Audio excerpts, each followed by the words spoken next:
ठीक है, आज के टॉपिक में हम लोग को पढ़ना है कंडक्टर्स इन इलेक्ट्रिक फील्ड। यदि मान लो कोई कंडक्टर है, जैसे मान लो ये कोई एक इलेक्ट्रिक फील्ड यहाँ से यहाँ पास हो रही है, ये इलेक्ट्रिक फील्ड है। इलेक्ट्रिक फील्ड हमेशा प्लस से माइनस की तरफ जाती है। This is a uniform electric field. ठीक है, अगर मान लो इस यूनिफॉर्म इलेक्ट्रिक फील्ड में कोई कंडक्टर रखा है, चाहे वो हॉलो हो चाहे सॉलिड हो, electric field inside the conductor is always zero. Electric field कभी भी कंडक्टर के अंदर से पास नहीं होती, ये बात याद रखना। Electric field inside a conductor is zero. क्यों होता है वो भी अपन बाद में देखेंगे। ठीक है, याद रखना है। No, do not, electric field lines not pass through the conductor. ऊपर से निकल जाती है लेकिन उसके अंदर से नहीं जाती कभी भी। ठीक है, दूसरी बात, जितने भी चार्जेस हैं, मैंने तुमको बताया है, हमेशा सरफेस पे ही रिसाइड करते हैं। ठीक है, electric field intensity at the surface of conductor is directly proportional to surface charge density. मतलब जैसे एक प्लास्टिक की बॉल है ना, उसके ऊपर बहुत सारे चार्जेस हैं। ठीक है, मान लो पास पास हैं चार्जेस, तो surface charge per unit area ज़्यादा है। इतने से एरिया में 10 हैं बॉल प्लास्टिक और इतने से एरिया में 5 हैं, मतलब इसकी चार्ज डेंसिटी ज़्यादा है। तो जिसकी चार्ज डेंसिटी ज़्यादा होगी ऑब्वियसली इलेक्ट्रिक फील्ड उसके कारण ही ज़्यादा होगी। जिस बॉल पे ज़्यादा पास पास पास पास पास पास पास पास चार्ज होंगे उसमें उसकी इलेक्ट्रिक फील्ड इंटेंसिटी भी ज़्यादा होगी। ये कुछ पॉइंट्स आप याद रखने। ठीक है, सेकेंड चैप्टर में और अच्छे से पढ़ेंगे। अब जो हम लोगों को नया यहाँ पे पढ़ना है वो पढ़ना है इलेक्ट्रिक डायपोल। क्या होता है इलेक्ट्रिक डायपोल?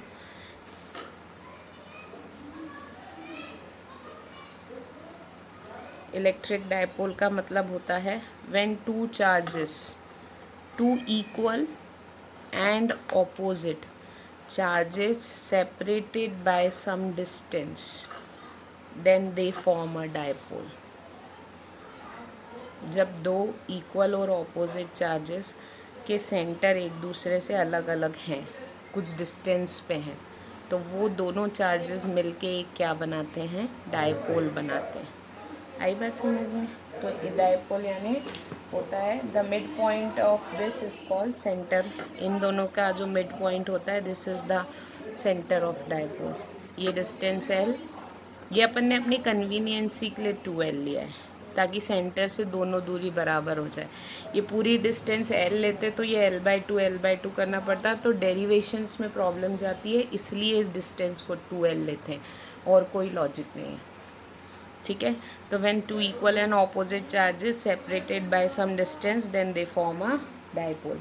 किसी इलेक्ट्रिक डायपोल के पास, जैसे आप अभी तक तो अपन सिंगल चार्ज के कारण देख रहे थे ना, सिंगल चार्ज के कारण, तो सिंगल चार्ज के कारण तो अभी अपन ने देखा ही नहीं था, एक चार्ज बॉडी, एक नेगेटिव चार्ज बॉडी, ऐसे ही पढ़ रहे थे। अब अपन दो चार्ज को एक जगह रख रहे हैं और वो कंडीशन ये है कि वो दोनों चार्ज की वैल्यू सेम है। किसी भी इलेक्ट्रिक डायपोल की कितनी ताकत है, कितना स्ट्रेंथ है उस डायपोल के पास, वो हम बता सकते हैं इलेक्ट्रिक डायपोल मोमेंट से। किससे बता सकते हैं? Electric dipole moment. आ गई बात समझ में? इलेक्ट्रिक डायपोल मोमेंट एक क्वांटिटी है जो किसी डायपोल के बारे में कुछ बताती है, जिसको अपन रिप्रेजेंट करते हैं स्मॉल पी से।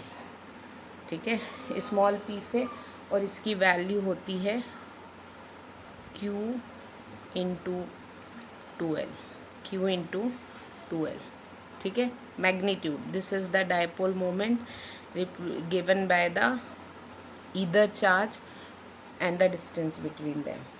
This is the dipole moment P is equals to this, इसका ये क्रॉस प्रोडक्ट होता है किस किस का, Q और डिस्टेंस का। P एक वेक्टर क्वांटिटी होती है, this is a vector quantity and its direction is always from negative to positive, मतलब ऐसा, this is the direction of dipole moment from negative charge to positive charge. हमेशा dipole moment का direction minus charge से plus Q की तरफ जाता है। आ गई बात समझ में। The unit of dipole moment is coulomb meter, ठीक है, इसकी यूनिट कूलम्ब, इसकी यूनिट मीटर, ठीक है।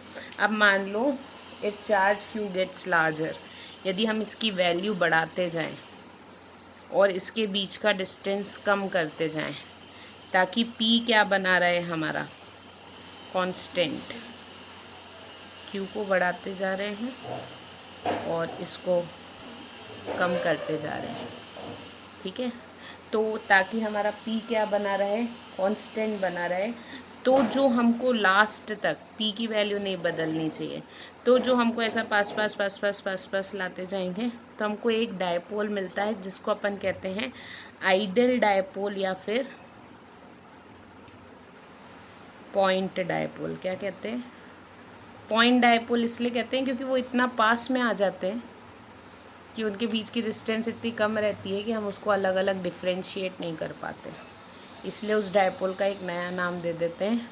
बाकी पॉइंट डायपोल एग्जिस्ट कम करते हैं, कुछ ना कुछ डिस्टेंस रहती है। आई बात समझ में।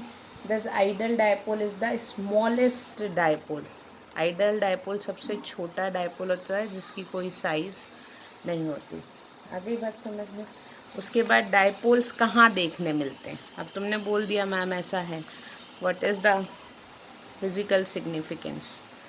तो हमारे पास कुछ ऐसे मॉलिक्यूल्स हैं जिनके center of positive and negative charges are at same place, जैसे कि एग्जाम्पल CO2 CH4, इनके जो center of positive and negative charges रहते हैं वो दोनों किस पे रहते हैं, एक ही पे रहते हैं, या ये बोल सकते हैं जिनके सेंटर ऑफ, जैसे CO2 कार्बन +2 ऑक्सीजन होता है, ठीक है, कार्बन ऑक्सीजन की -2 होती है ना।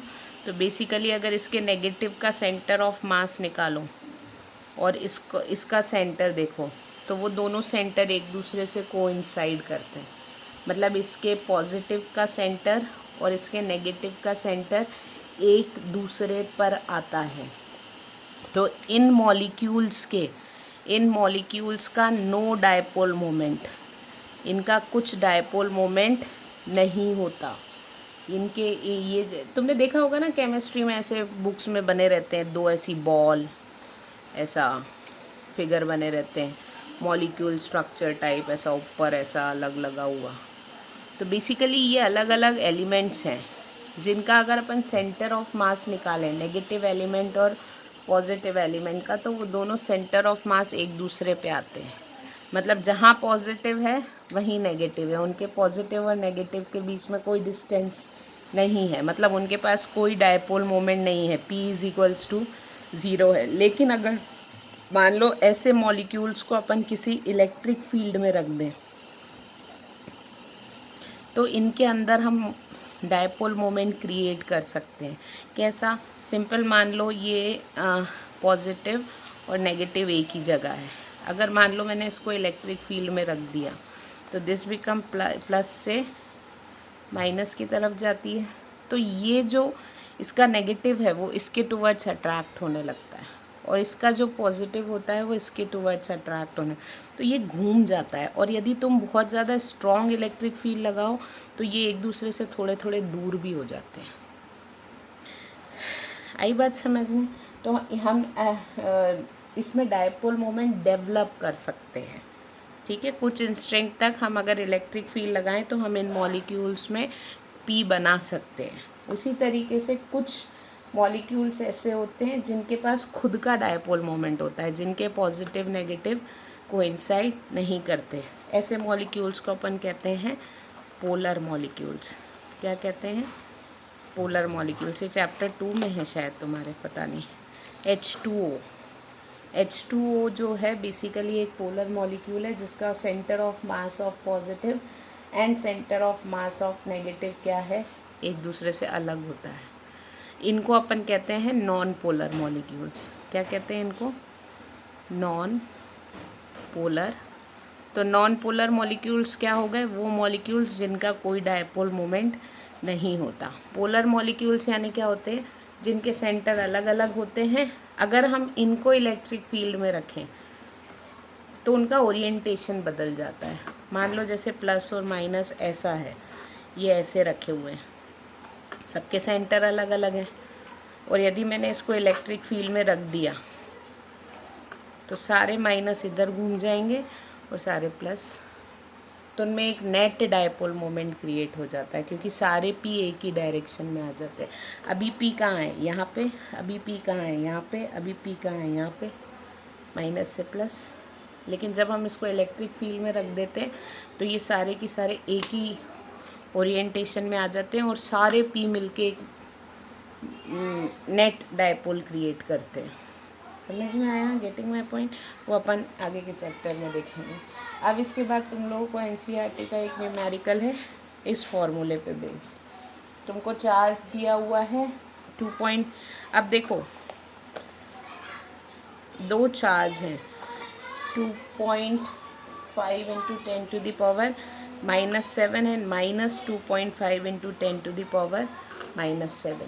ये दोनों एक दूसरे से सेपरेटेड हैं, दोनों इक्वल एंड ऑपोजिट हैं और लोकेटेड है -15 सेंटीमीटर फ्रॉम 0 एंड +15 सेंटीमीटर, मतलब दोनों के बीच की डिस्टेंस हो गई 30। आ गई बात समझ में? तुमको बोला है what is the total charge. तो किसी भी डायपोल का नेट चार्ज क्या होता है?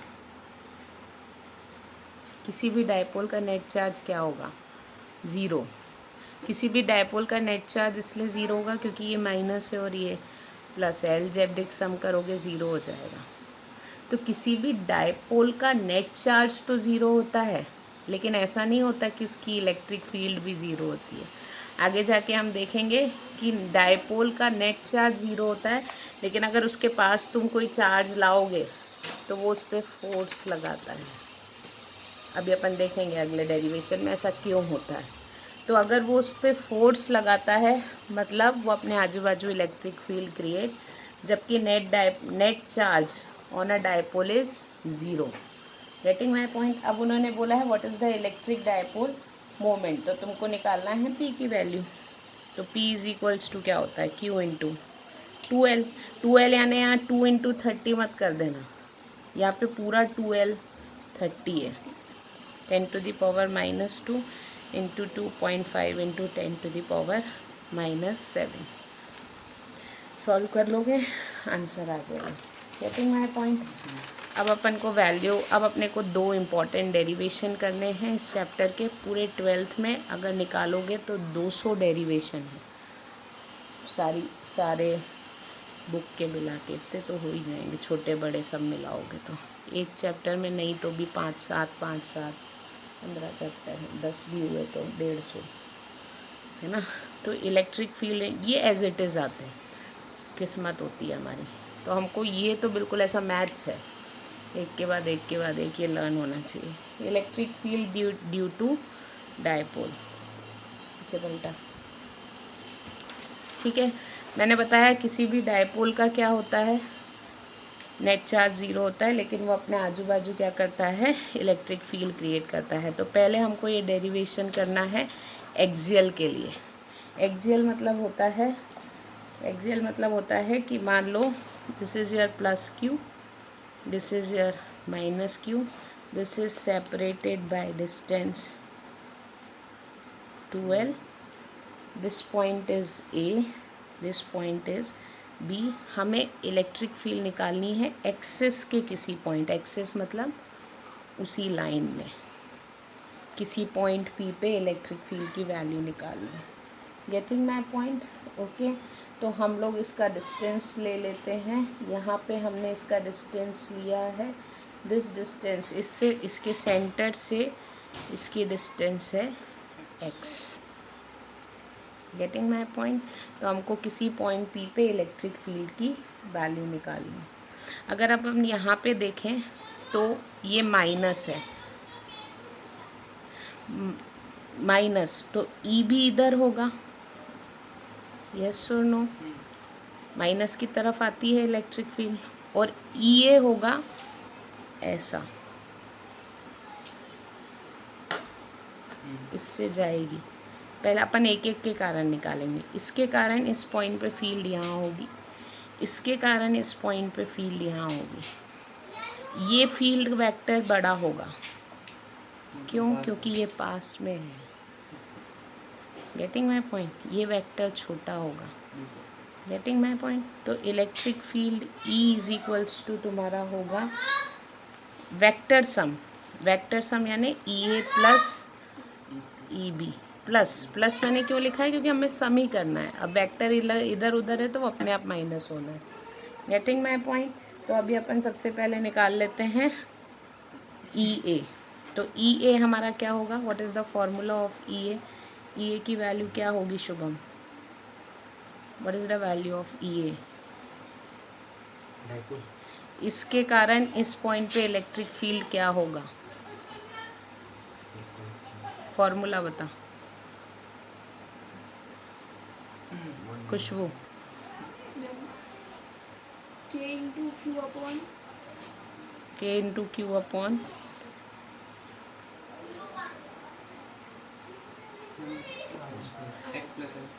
एक्स प्लस एल का whole square, 1/4πε0 Q source charge upon distance. This distance is x and this distance is L. Whole distance is x plus L. यहाँ से यहाँ तक की डिस्टेंस x प्लस L है, और इसका डायरेक्शन EA का डायरेक्शन होगा A से P की तरफ। यस और नो? EB जो होगा ये सब रिकॉर्ड होएगा इसमें, 4πε0, ठीक है, Q upon x minus L का, क्योंकि यहाँ से यहाँ तक की डिस्टेंस x माइनस L होगी, ये डिस्टेंस L है, और इसका डायरेक्शन होगा P टू B। अगली बात समझ में?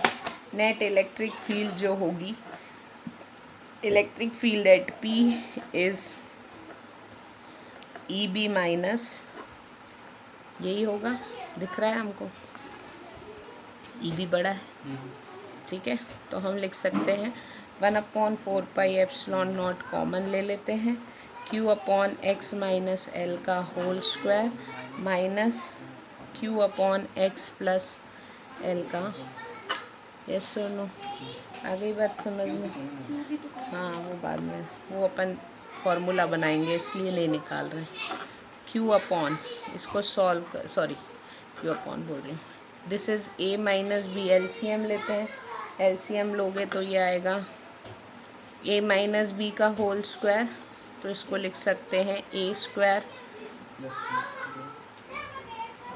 नहीं मल्टीप्लाई कर लेते हैं, x माइनस L का whole square into x plus L का होल स्क्वायर। यस और नो? ऊपर Q कॉमन ले लेते हैं, तो यहाँ आ जाएगा x प्लस L का whole square minus x minus L का। यस और नो?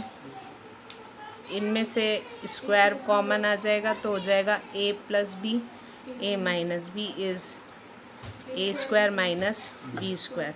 तो नीचे लिख सकते हैं x square minus L square का होल स्क्वायर, क्योंकि स्क्वायर बाहर चला जाएगा। आगे बात समझ में? इसको खोलेंगे, ऊपर आएगा a square plus b square plus 2ab minus, bracket लगाऊं डायरेक्ट कर दूं, a square plus b square minus 2ab। Yes और नो? होगा ऐसा, ये एक्स स्क्वायर से ये एक्स स्क्वायर कैंसिल, इससे ये प्लस का बनेगा 4xl। तो हो जाएगा q upon 4πε0 into 4xl upon x square minus L square का होल स्क्वायर। यस और नो? ठीक है, यहाँ पे अपन पुट करते हैं P is equals to 2ql। Yes और नो? इलेक्ट्रिक डायपोल मोमेंट, तो E इज इक्वल्स टू हो गया Q अपॉन 4π नहीं Q हट जाएगा, बचेगा 2 अलग अलग कर लिए, 2xl की 2ql 2px into x square minus L square का होल स्क्वायर। ठीक है, यही आएगा। अब हमको ये पता है कि डायपोल बहुत छोटे छोटे होते हैं। ये डिस्टेंस जैसे इतना सा डायपोल है, इधर इलेक्ट्रिक फील्ड पूछिए, तो ये डायपोल की लेंथ बहुत छोटी होती है और एक्स बहुत ज़्यादा बड़ा होता है। तो हम यहाँ पे कंडीशन लगाते हैं x is very very greater than 2l।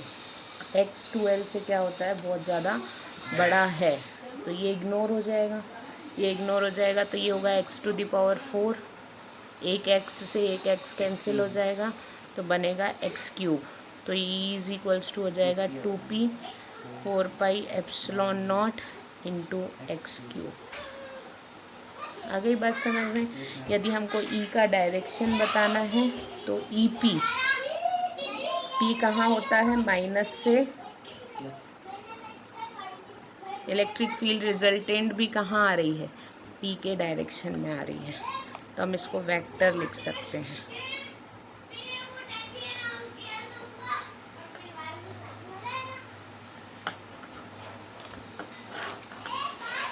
Getting my point? यहाँ पे electric field is inversely proportional two cube of, जबकि हमारे electric field because of single charge में स्क्वायर आता है डिस्टेंस का। Getting my point? ओके, आ जाएगा। हाँ, ये 2ql पुट किया ना, 2ql, तो 2ql की जगह P आ गया, एक 2 बचा x। ठीक है, ओके। अब अपन ने क्या बोलना है, अब हमको निकालना है at equatorial line. At equatorial line, equatorial line मतलब होता है, डायग्राम ध्यान से देख लेना, -q + q AB separated by some distance 2l, this is the mid point O। Equatorial line यानी इसके परपेंडिकुलर बाइसेक्टर पे किसी जगह P पे मुझे निकालना है इलेक्ट्रिक फील्ड। इस सेंटर से इसकी दूरी है x, यहाँ भी अपन ने x ही ली थी, इसलिए यहाँ भी x ही लेंगे। Getting my point? अगर मान लो ये एंगल थीटा है, तो ये एंगल भी थीटा ही होगा। क्यों होगा? क्योंकि ये डिस्टेंस x, ये डिस्टेंस l, ये डिस्टेंस भी l, ये डिस्टेंस आएगी √x² + l², ये डिस्टेंस भी आएगी, दो साइड बराबर हैं तो दोनों एंगल भी। ठीक है, अब मान लो ये माइनस की फील्ड है, तो मैं यहाँ बता देती हूँ, ये यहाँ पे EA होगा ऐसा, यस और नो, और EB होगा ऐसा, यस और नो। EA और EB बराबर होंगे, क्यों?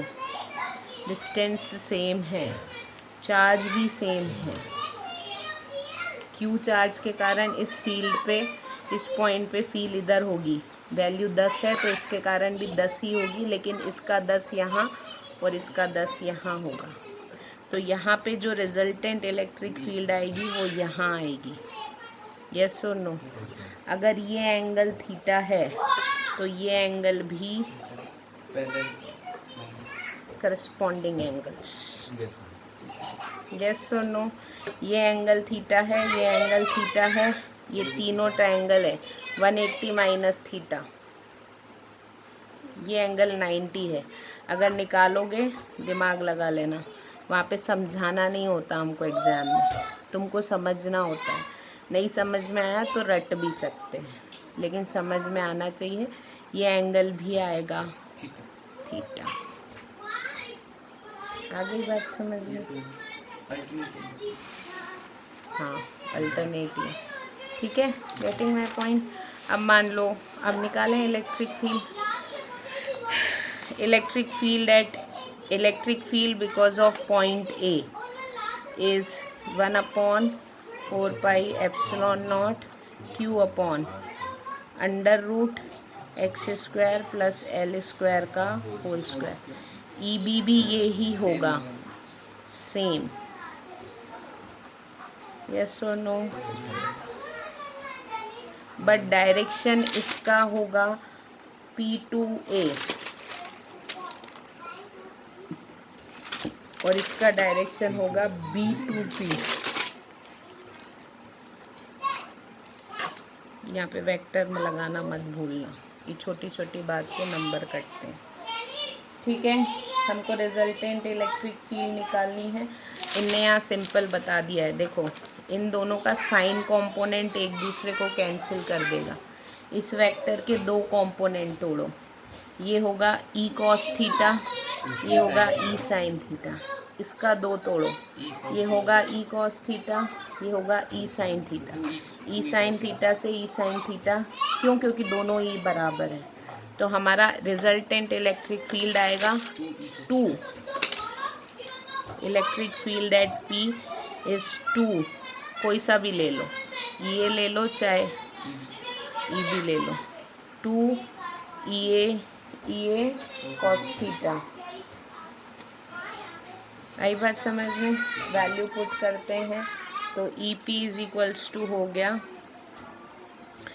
2 into 1/4 pi epsilon naught into Q upon x² plus L² into cos theta. अब बेसिकली यहाँ पे थीटा अननोन है, ये थीटा अपन ने लिया है। डेरिव आंसर हमारा इस टर्म में आना चाहिए, गिवन डिस्टेंस और डायपोल का।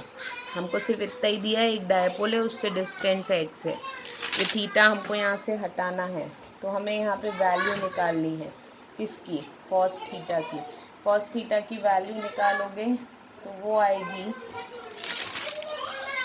कॉस थीटा की वैल्यू निकालेंगे, cos theta is base upon hypotenuse. Base क्या है? L। ठीक है, तो यहाँ पे कॉस थीटा की वैल्यू रखते हैं। कॉस थीटा यहाँ पे हो गया L upon under root x² plus L²। तो EP इज इक्वल्स टू हो गया 1/4 pi epsilon naught into 2Q upon x² plus L² into L upon x² plus L² to the power half. Yes और no? तो ये हो जाएगा EP is equals to 1/4 pi epsilon naught, इसकी जगह पे पुट कर रही हूँ P। ठीक है, तो ये हो गया P x² plus L² to the power 3/2। Yes और नो? ठीक है, यहाँ पे वेक्टर मत लगाना क्योंकि अभी हम साइन नहीं बता रहे, जहाँ पे हम वेक्टर से साइन बताएंगे वहीं लगाना। ठीक है, तो E इज इक्वल्स टू हो गया 1/4 पाई एप्सिलॉन नॉट। अब डायरेक्शन देख लो, T का डायरेक्शन है ये, यस और नो? और इलेक्ट्रिक फील्ड आ रही है इसके ऑपोजिट, तो यहाँ पे माइनस आएगा। यस और नो?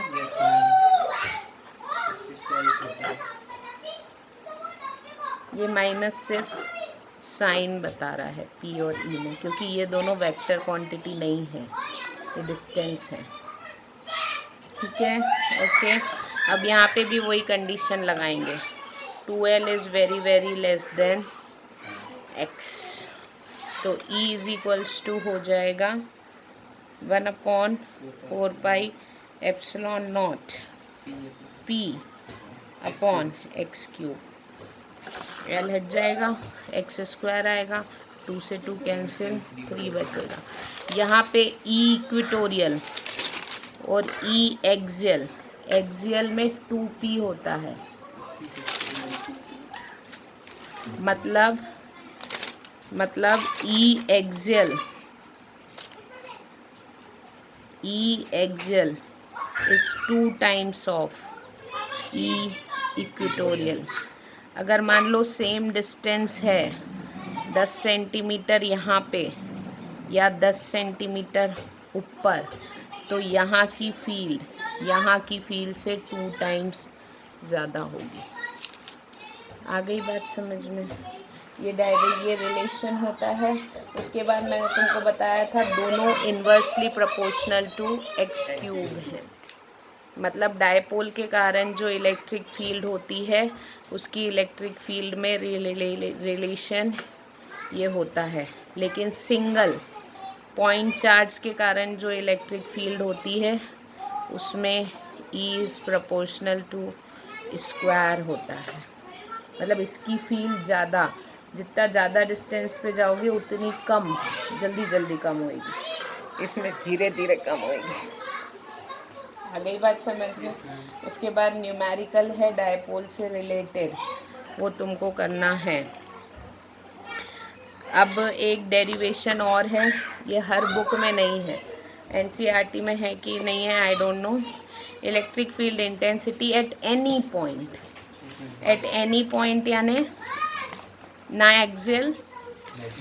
अब होगा क्या, ध्यान से सुन लो, पहले इधर देख लो बाद में देखना।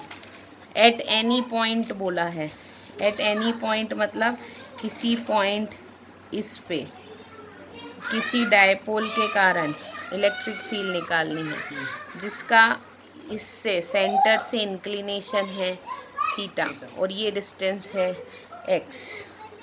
ठीक है, अगर यहाँ पे थीटा 0 कर दोगे तो एक्सियल हो जाएगा, और यहाँ पे अगर थीटा 90 कर दोगे तो इक्वेटोरियल। तो इस डेरिवेशन को लर्न करके उसमें कंडीशन लगाएंगे तो ये दोनों फॉर्मूले बनेंगे, लेकिन ये कम आता है, वो दोनों ज़्यादा आते हैं, इसलिए पहले हमने वो पढ़ा। तो कल का तुम्हारा टारगेट है तुमको ये वाला डेरिवेशन करके आना है। Getting my point? ओके। और इलेक्ट्रिक डायपोल से रिलेटेड न्यूमेरिकल्स चाहे कहीं से भी करो। Getting my point? Okay, so this is all about today. कल हम लोग दूसरा टॉपिक देखेंगे।